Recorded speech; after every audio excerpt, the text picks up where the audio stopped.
Selamat malam semuanya. Pada kesempatan ini kami ingin mempresentasikan tugas ujian akhir semester mata kuliah Jaringan dan Komunikasi Data.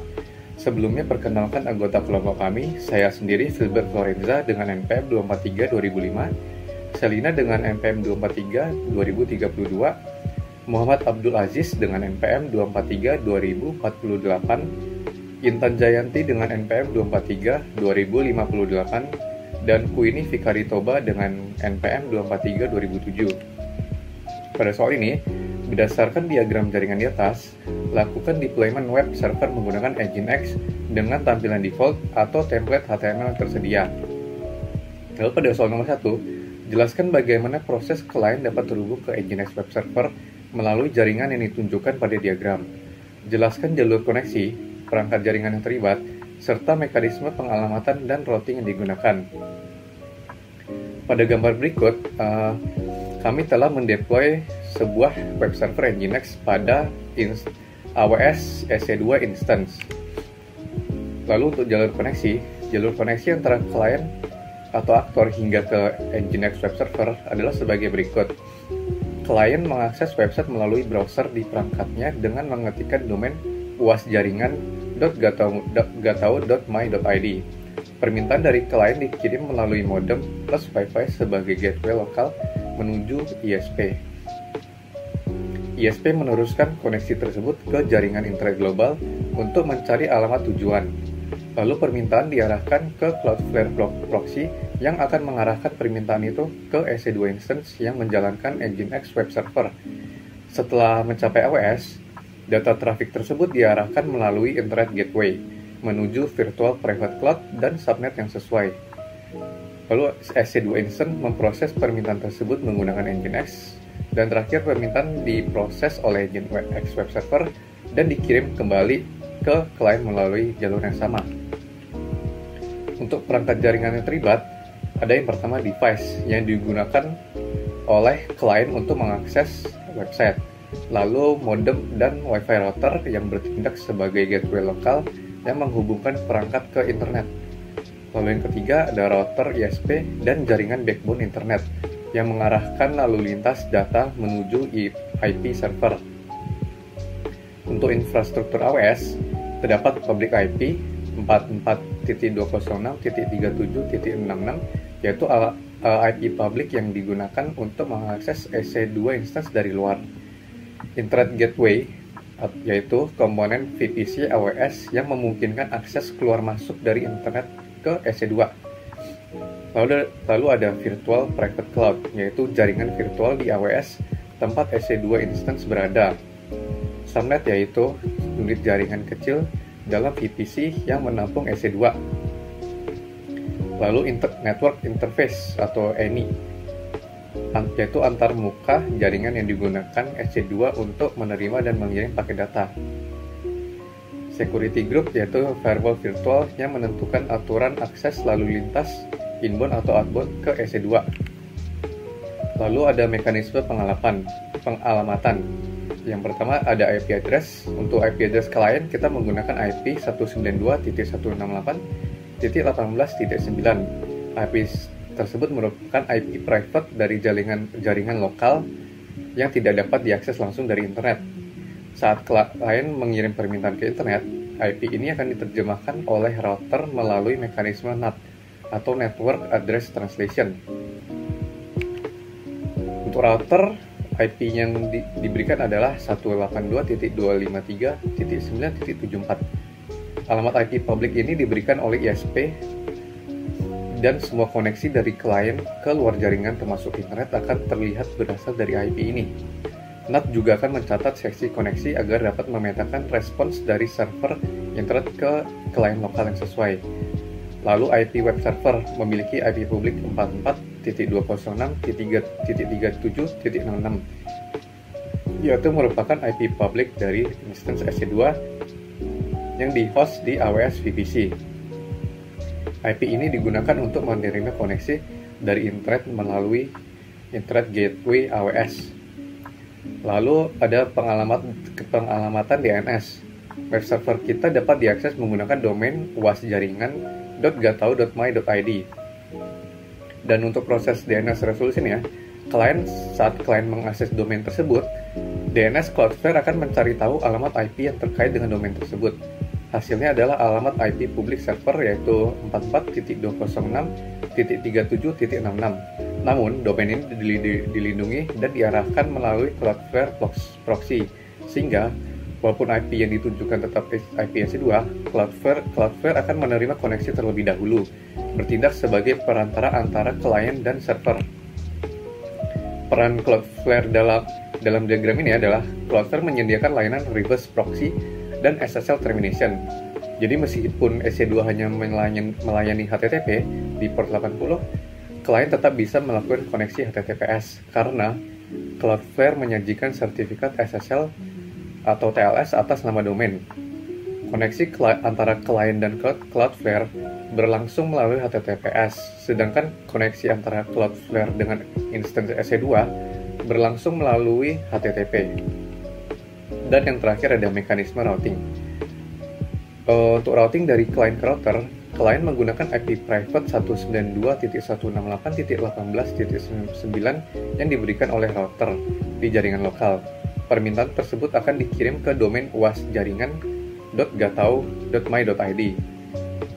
Setelah DNS resolve domain menjadi IP public server 44.206.37.6, paket dikirim keluar ke jaringan. Router melakukan NAT atau Network Address Translation mengganti IP sumber menjadi IP public modem router 182.53.9.74 agar paket dapat dikirim ke internet. NAT juga mencatat mapping port untuk setiap koneksi agar dapat mengarahkan respons yang masuk ke perangkat klien yang tepat. Lalu ada routing dari router ke internet. Paket akan dikirimkan dari router ke ISP gateway. ISP tersebut terus akan meneruskan paket ke jaringan internet global melalui protokol routing seperti BGP atau Border Gateway Protocol. Paket lalu akan menuju IP tujuan yaitu IP-nya Cloudflare proxy yang akan diarahkan melalui beberapa hop sesuai jalur tercepat atau tersingkat. Lalu yang ketiga ada Cloudflare proxy sebagai penghubung HTTPS. Saat klien mengakses domain melalui protokol HTTPS, Cloudflare akan menerima paket HTTPS, membuka enkripsi SSL, lalu meneruskan permintaan HTTP ke server EC2 melalui internet. Routing masuk ke AWS. Saat permintaan masuk ke Internet Gateway AWS, IGW adalah komponen jaringan AWS yang memungkinkan instance di subnet publik menerima koneksi dari internet. Di dalam routing table AWS VPC, entry 0.0.0/0, Internet Gateway menentukan bahwa semua lalu lintas internet masuk dan keluar harus melewati Internet Gateway.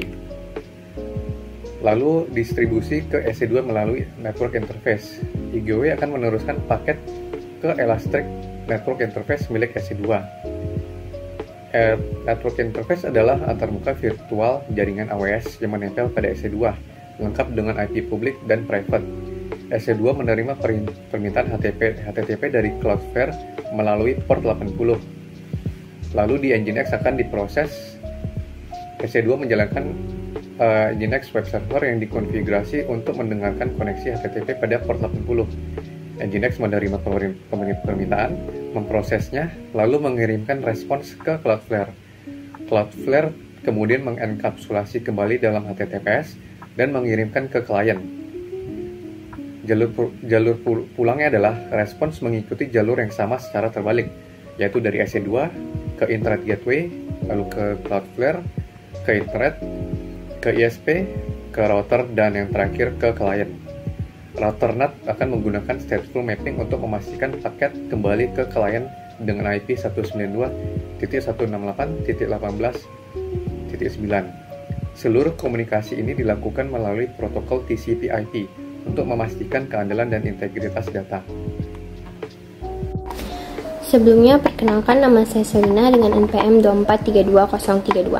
Pada kesempatan kali ini, saya akan menjawab pertanyaan kedua dengan soal lakukan analisis mendalam terhadap koneksi antara klien dan web server menggunakan tools jaringan yang tersedia. Misalnya ping, traceroute, atau netstat.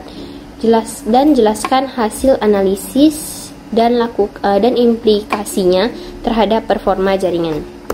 Di sini kita akan mulai dengan menggunakan ping Analisis yang dilakukan adalah koneksi berhasil dilakukan, semua paket berhasil diterima dengan 0% loss, round trip time-nya rata-rata 227 ms, menunjukkan berapa lama koneksi ping dari klien ke web server dan sebaliknya.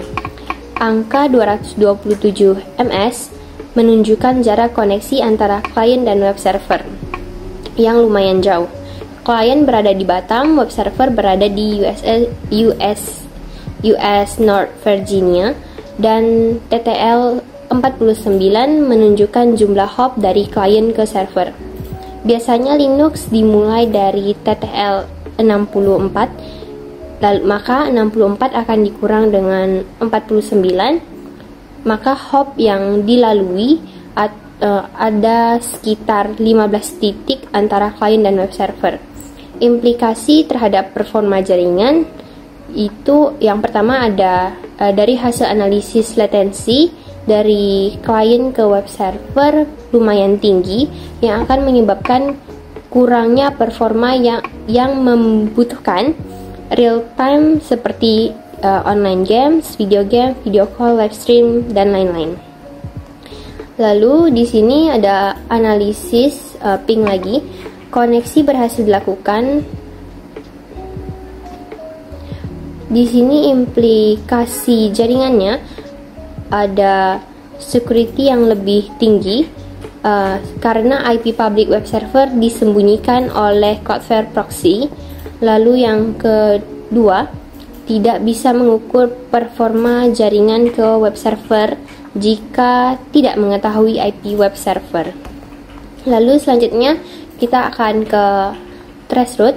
Lalu di sini analisis yang dilakukan hops-nya 1 sampai 4, jaringan lokal dan ISP awal dengan IP 192.168.18.1, router rumah atau gateway lokal. Di sini ada NAT atau hop internal ISP 10.108.0.1, dan di sini ada backbone internal ISP 172.20.2.109.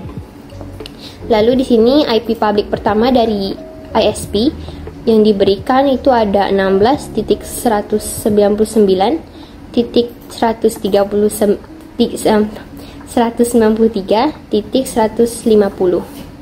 Lalu di sini akan melalui hop 5 sampai 8 untuk transit regional dan ISP core, dan hop 10 hingga 16 akan melalui backbone internasional. Lalu penyedia transit utama adalah Colgate's Communication, dan latensi meningkat bertahap dari 5 ms hingga 170 atau 220 ms. Route ini menuju AWS Regional US Virginia sesuai dengan lokasi EC2 yang digunakan, dan hop 17 hingga 21 request timeout karena kemungkinan hop internal jaringan AWS yang diblokir oleh ICMP. Lalu hop 22 menunjukkan akhir dari destination EC2 AWS. Lalu di sini implikasi terhadap performa jaringan. Hasil traceroute menunjukkan jalur koneksi dari klien ke server EC2 AWS melalui beberapa hub internasional, mulai dari jaringan lokal dan ISP Indonesia atau BISNet, lalu melewati backbone global seperti Colgate hingga mencapai wilayah AWS di US. Latensi akhir sebesar 226 ms menunjukkan koneksi cukup tinggi. Akibat jarak geografis, beberapa hop tidak merespon ICMP karena kemungkinan ada pengamanan jaringan internal AWS, namun koneksi tetap berhasil mencapai tujuan tanpa kehilangan paket. Dan selanjutnya ada NetStat.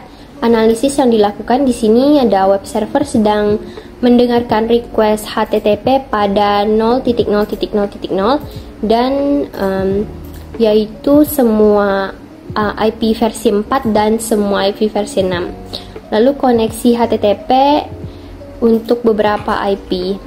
Dan di sini ada IP 172.70.92.199 dan 172.68.22.12 yaitu koneksi HTTP terhadap web server dan Cloudflare proxy.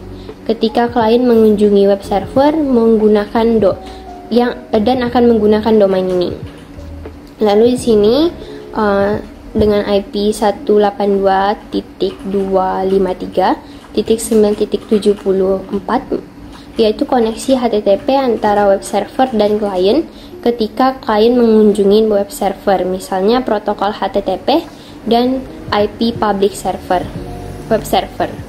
Implikasi performa jaringan di sini semua koneksi berada dalam status estabilitas, artinya proses handshake TCP telah sukses dan komunikasi dua arah berlangsung dengan baik. Server sedang aktif mendengarkan request HTTP sehingga web server dapat menyediakan website Nginx. Untuk jawaban soal nomor 3 akan dijelaskan oleh saya. Soal nomor 3 berbunyi, jelaskan cara kerja protokol TCP dalam komunikasi antara klien dan web server pada jaringan tersebut, termasuk proses handshaking, pengiriman data, pengendalian aliran, dan penanganan error. Yang pertama adalah proses handshaking atau three-way handshake. Yang ke-1, sebelum data ditransfer, TCP melakukan proses three-way handshake untuk membangun koneksi antara klien dan server. Yang kedua, SYN klien atau aktor mengirimkan paket SYN ke server sebagai permintaan koneksi. Yang ketiga, SYN ACK. Server menerima paket SYN dan membalas dengan paket SYN ACK. Yang keempat, ACK. Klien menerima SYN ACK dan mengirimkan paket ACK kembali ke server. Yang kelima, setelah 3 langkah ini selesai, koneksi TCP dianggap terbentuk dan siap digunakan. Yang kedua, ada pengiriman data. Setelah koneksi terbentuk, klien mengirim permintaan HTTP, misalnya membuka situs ke Nginx web server. Data permintaan dibagi menjadi segmen-segmen TCP dan diberi nomor urut atau sequence number.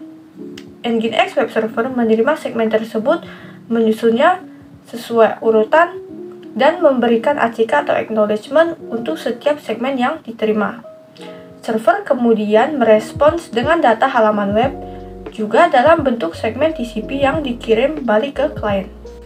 Yang ketiga adalah pengendalian aliran atau flow control. TCP menggunakan mekanisme window size atau ukuran jendela untuk memastikan bahwa pengirim tidak mengirim lebih banyak data dari yang bisa ditangani oleh penerima. Jika klien lambat merespons data, ia akan memperkecil ukuran jendela atau mengatur batas maksimum data yang bisa dikirim tanpa ACK. Ini menjaga stabilitas dan mencegah kemacetan. Yang keempat adalah penanganan error atau error handling. TCP bersifat reliable atau andalan sehingga segmen yang hilang atau rusak diketahui dari checksum akan diminta ulang atau retransmission. Jika tidak ada ACK yang diterima dalam waktu tertentu, TCP akan menganggap segmen hilang dan mengirim ulang. Ukuran data dijamin utuh dan sesuai meskipun segmen tiba secara tidak berurutan. Paket sniffing menggunakan Wireshark pada koneksi klien dan web server dengan capture filter tujuan IP host 44.206.37.66. Nama saya Muhammad Abdul Aziz. Di sini saya akan menjawab soal nomor 4, yaitu gunakan aplikasi Wireshark atau tools sejenis untuk melakukan paket sniffing pada komunikasi klien dan web server. Jelaskan proses yang terjadi berdasarkan model referensi TCP/IP seperti three-way handshake, transfer data, dan terminasi koneksi. Di sini dapat dilihat paket-paket yang dikirim antara klien dan port 50885 dan server dengan port HTTP 80 dengan protokol TCP. Nomor paket 1 sampai 3 terdapat three-way handshake TCP oleh klien dan server. Three-way handshake diperlukan TCP untuk memulai komunikasi antara klien dan server. Di sini nomor 1, klien mengirimkan paket SYN atau synchronize untuk meminta server untuk berkomunikasi melalui protokol TCP. Di nomor 2, server membalas paket SYN tersebut dengan mengirim paket SYN ACK atau acknowledge ke klien untuk mengakui komunikasi TCP. Di nomor 3, klien mengirim paket ACK untuk mengakhiri three-way handshake. Di nomor 4, klien mengirim paket GET request untuk meminta homepage dari website. Di nomor 5, server membalas dengan paket ACK untuk mengakui permintaan tersebut. Di nomor 6, server mengirim paket berupa teks atau HTML yang berisi HTML homepage website. Di nomor 7, klien mengirim paket GET request untuk meminta file favicon.ico. Di nomor 8, server membalas dengan memberikan paket berisi HTTP response code 404 not found dan teks HTML berisi HTML page untuk page 404 not found karena file favicon.ico tidak ditemukan di web server. Di nomor 9, klien membalas dengan paket ACK untuk mengakui pembalasan homepage dan 404 not found tersebut. Di nomor 10 sampai 13, tiap 10 detik ketika idle, klien mengirim paket TCP keep alive agar koneksi TCP tidak dimatikan oleh web server. Di nomor 14 sampai 16, terdapat TCP teardown setelah untuk mengakhiri komunikasi TCP. Di sini ada nomor 14, klien mengirim paket FIN atau finish, lalu ACK untuk memulai pengakhiran komunikasi TCP. Di nomor 15, server mengirim paket FIN.ACK untuk mengakui pengakhiran komunikasi TCP. Di nomor 16, klien mengirim paket ACK untuk mengakhiri TCP. Lalu di layer-layernya, application layer, tempat protokol seperti HTTP, SMTP, DNS, FTP bekerja. Get/, dan get/favicon.ico pada nomor 4 dan nomor 7 adalah permintaan HTTP. Server membalas dengan HTTP/1.1.200 OK dan 404 pada nomor 6 dan 8. Di transport layer, mengatur proses seperti handshaking, flow control, dan error handling. TCP handshake yaitu SYN,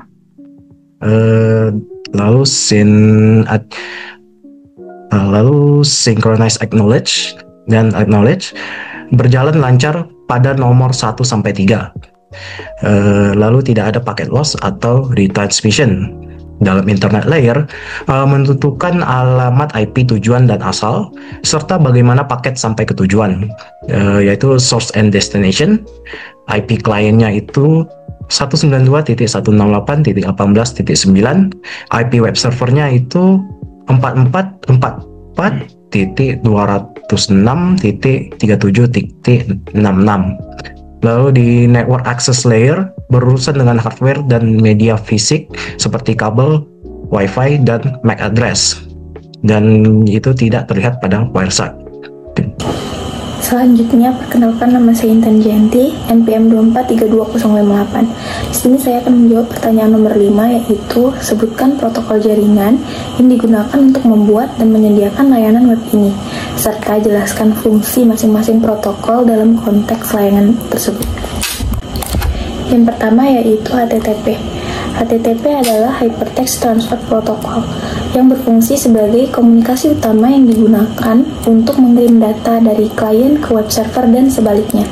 Dalam konteks layanan, HTTP digunakan saat klien mengakses website melalui browser dengan koneksi standar tanpa inskripsi ke Nginx web server di EC2. Komunikasi terjadi melalui port 80. Kemudian ada HTTPS, yaitu Hypertext Transfer Protocol Secure. HTTPS berfungsi sebagai versi aman dari HTTP yang menggunakan inskripsi melalui TLS atau SSL untuk menjaga kerahasiaan dan integritas data. Dalam konteks layanan, HTTPS digunakan saat ketika mengunjungi website melalui Cloudflare proxy, sehingga data yang dikirimkan antara klien dan Cloudflare proxy dienkripsi. Kemudian komunikasi terjadi melalui port 443 dan lebih aman dibanding HTTP biasa. Selanjutnya itu ada TCP atau Transmission Control Protocol. Berfungsi sebagai pengiriman data dilakukan secara handal, berurutan dan bebas dari kesalahan.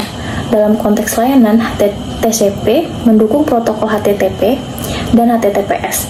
TCP memastikan data dari klien seperti permintaan halaman web dikirim dengan benar, dan server dapat mengirimkan respons secara lengkap. Kemudian ada IP, yaitu Internet Protocol, berfungsi sebagai mengatur pengalamatan dan pengiriman paket data antar perangkat di dalam jaringan. Dalam konteks layanan, IP mengarah pada data trafik dari perangkat klien ke publik IP EC2, yaitu 44.206.37.66 dalam jaringan AWS dan sebaliknya. Kemudian ada DNS. DNS yaitu Domain Name System, berfungsi sebagai menerjemahkan nama domain menjadi alamat IP. Dalam konteks layanan, saat klien mengakses UAS jaringan .gatau.id, .myid, DNS akan menerjemahkan menjadi IP Cloudflare proxy yang menjadi perantara antar klien dan web server. Selanjutnya yaitu ada ARP, Address Resolution Protocol, berfungsi sebagai mencocokkan alamat IP dengan alamat MAC address di dalam jaringan lokal. Dalam konteks layanan, ARP walaupun tidak secara langsung terlibat oleh pengguna AWS, ARP tetap berperan di layar bawah untuk menyambungkan antar perangkat di level LAN dalam infrastruktur AWS dan LAN WiFi. Kemudian yang terakhir yaitu ada SSH, Secure Shell, berfungsi sebagai memberikan akses aman dan terinskripsi ke perangkat atau server dari jarak jauh. Dalam konteks layanan, digunakan oleh administrator untuk login ke dalam EC2 atau instance melalui port 22 agar bisa melakukan konfigurasi dan manajemen server termasuk settings Nginx. Dan itu saja presentasi dari kelompok kami, yaitu kelompok nggak tahu. Sekian presentasi UAS jaringan dan komunikasi data. Terima kasih dan selamat malam.